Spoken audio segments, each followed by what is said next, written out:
అమ్మాయిని మీరు వెళ్లారు కదా! ఏమంటుంది తను? అంటేనే మరి ఇలాగ నేను తప్పేం చేయకుండా నా మీద కేసు పెడుతున్నారు. హ్మ్. ఏమంటుంది అసలు తను అక్కడ? పోలీసులు అక్కడ ఏమన్నా మాట్లాడారా అమ్మాయితో? అంటే అమ్మాయితో అంటున్నారంటే ఇలాగ కేసులు ఒప్పుకుంటే వదిలేస్తారా? ఒప్పుకుంటే వదిలేస్తామంటున్నారు. హ్మ్. అవునండి. హ్మ్.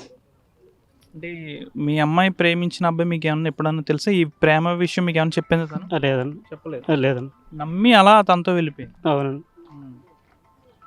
ఇప్పుడు మీరేం కోరుకుంటున్నారు? ఏం న్యాయం కావాలనుకుంటున్నారు? అంటే అమ్మాయి తప్పేం చేయలేదండి. హ్మ్. తప్పు లేకుండా రావాలండి బయటికి. అయితే తాను ఒక అబ్బాయిని ప్రేమించిన పాపానికి ఎవరైతే భీమవరానికి చెందిన ఒక యువకుడు ఉన్నాడో తనతో పాటు వెళ్ళిపోయింది. వెళ్ళిపోయిన అనంతరం వారు హైదరాబాద్‌లో ఉండగా పోలీసులు వీరందరిని అరెస్ట్ చేశారు. అయితే ఆ యువకుడి మీద కూడా కేసులు నమోదు చేశారు. దీనికి సంబంధించి ఆ యువతి 19 సంవత్సరాల వెలువరు గ్రామానికి చెందిన ఎవరైతే మనం ఇప్పుడు మాట్లాడిన ఆ యువతికి సంబంధించిన బంధువులు ఒకటే చెప్తున్నారు. 19 సంవత్సరాల వయసులో ఆ అమ్మాయిపై ఆయన్ని కేసులు ఎందుకు అక్రమంగా బనాయించారంటూ కూడా వారు ఆందోళన వ్యక్తం చేస్తున్నారు.